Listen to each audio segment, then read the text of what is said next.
station.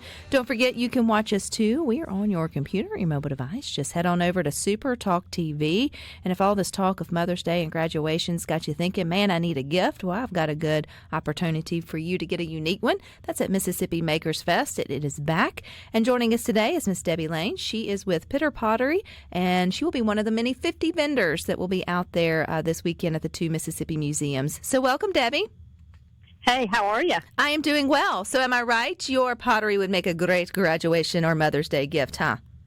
Absolutely. I have a lot of unique items, so, come on down and see me. So come on down and see you and so many others. So this is the Mississippi Makers Fest. Do you remember or do you know which year it is? I know they did it last year. Is this the second annual or has it been going on a little longer? I believe it is the second annual. I'm not completely sure. Last year was the first year I did it. I believe they did it 1 year before that, though, come to think of it. So this may be the third year they have it. And I think it's growing each year. People get excited about this event. I know that they put a lot of effort into it there at the two Mississippi museums. So set it up for us, Debi, before we dive in and talk about your pottery. What's the event like for someone who comes for the first time? Well, it's really a great market. It's one of the best that I've been to be honest with you. Admission is free, so you don't have to pay to get in. They have a lot of great bands that play all throughout the day and all till it closes. So you've got free entertainment. There are over 50 vendors there, so lots of artisans to choose from. So there's going to be something for everyone, no matter what your tastes are or what you may be looking for. And it's a really overall great event. Everybody's friendly, good security, and wonderful place to be. And these aren't just run-of-the-mill sort of vendors. I did a little, and I think most of you guys do everything by hand. Lots of folks are coming, too, from out of state and all kinds, from pottery to art to jewelry, really trying to find those that take pride in crafting unique things. Would that be fair? That is correct. As far as I know, all of the vendors there are basically kind of juried in, so that means that they are quality artists. Some of these would be members of the guild. Some are not, but they're still juried in. So you've got quality work there. This is top-of-the-line stuff. So let's talk about your stuff. So you're a potter with Pitter Potter, excuse me. Are you here locally? Where are you located? I am semi-local. I am out of Mendenhall, Mississippi, so not too far away, but, I guess that's semi-local. So when did you get into pottery, Debi? I started doing pottery about 16 years ago. I am self-taught, so, I started out slow and thought it was just going to be a hobby, and it kept growing and growing, and I just got addicted to it. So it has definitely grown from just the hobby stage to not really a production stage, because I'm basically just one person doing what I do. I don't have anybody that helps me do that, and I focus more on the creative aspect than the production potter side of it. So for me, I like the unique styles instead of just trying to make repeats. What got you interested in teaching yourself how to do pottery? I would think that would be hard to do. Did you just get a wheel and go after it, or how did you get started? I pretty much did. I've always wanted to do pottery, so it was just something that I wanted to play around with. So at some point, I decided that I would just get a wheel, and I thought it was going to be really easy. It was not. So it was a long and arduous journey, but once I got it down pat and really got into it and learned how to master the wheel and then move on from there as far as making pieces, I was just natural. It was a natural thing that I couldn't get enough of.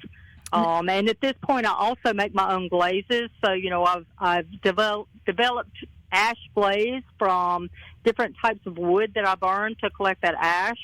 And everything's uniquely mine at this point.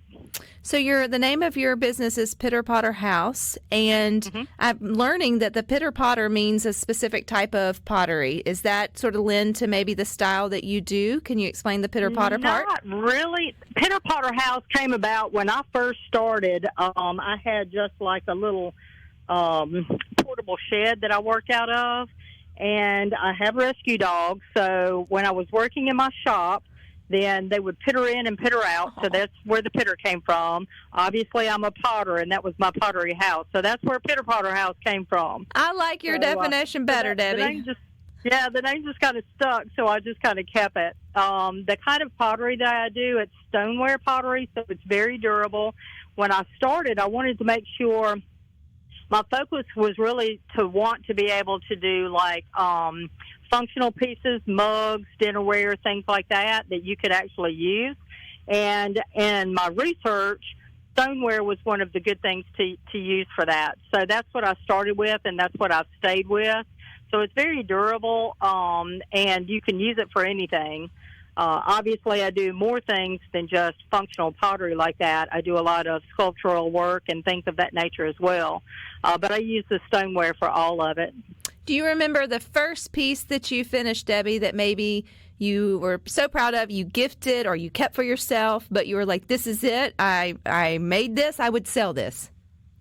The first piece that I made that I kept and I fell in, that really made me keep on falling in love with pottery was a vase. In the beginning, starting on the wheel, it's not very easy to do, to get things centered on the wheel as far as the clay goes in order to get your vases in the right shape, the walls the right thickness on all the sides and all of that. So the first time I was able to throw a vase that I did not call a Franken vase because it was all the right thickness and it was the right height all the way around and it stood up on its own, that's when I fell in love. Do you have any of your Franken vases? I feel like they deserve their own little misfit corner of the world. That has been many, many moons ago, and I do not have any of those anymore. But yes, I do have photos somewhere along the line in some of my old work that I keep, as far as my old albums and things like that. But I don't have any of the physical work anymore. How long have you been working to build up your stock to bring to the Mississippi Makers Fest this weekend?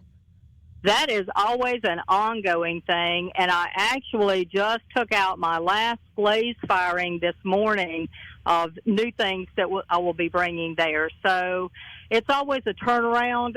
There are things like mugs and trays and things like that I always make and that are always big sellers. So, those are continually being made.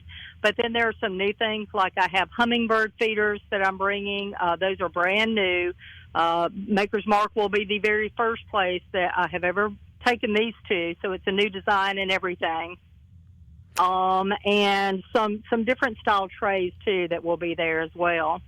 Debbie, Good Things is statewide, so there may be some that can't make it this weekend, but they often have events within their town that have local vendors or craftsmen selling their things. How important is it to think about them when you're thinking about teacher gifts or Mother's Day gifts or graduation gifts or just happies for yourself in terms of still as a way of shopping small? It's very important. Obviously, as a small business owner and an artist, it's a constant struggle, in order to continue to be able to do your work, be able to survive and make enough money to continue on. So it's extremely important for people to support your local businesses, your local artists, your small artists, and all of these places. They appreciate it more than you would ever know when you do that, because it just makes them feel so good that someone else appreciates what they put their heart and soul into. And that's literally what it is. When I make a piece, I put my heart and my soul into that piece. So it's like a piece of me that I'm selling off to go out into the world. So it's really very important. Is there other places we can find you, Debbie, maybe in the Mendenhall area and local shops, or do you have an online shop as well if we can't make it out to the Mississippi Makers Fest this weekend?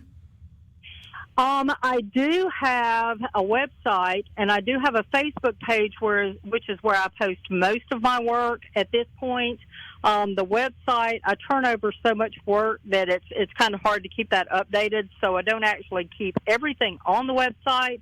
I also have a mobile studio, which is a big pink bus that you will actually see at Makers Fest. So if you see the big pink bus, that's me. That is actually supposed to have been for someone to come see my work here at the house. So I do have that open here at my house from time to time. And if you want to sign up for my email subscription, or if you want to go to the Facebook page, which is basically Pitter Potter House, Pot It Like It's Hot, then you can keep up with when I'm going to have that open and where I will be at as well. All righty, Miss Debbie, but you're going to be at the 2 Mississippi museums this weekend for Mississippi Makers Fest. I appreciate your time and praying for good weather for you guys. Thank you. I can't wait. It's going to be a blast. I hope everybody comes out to see us. All right, you guys stick with this. We got more for you coming up next.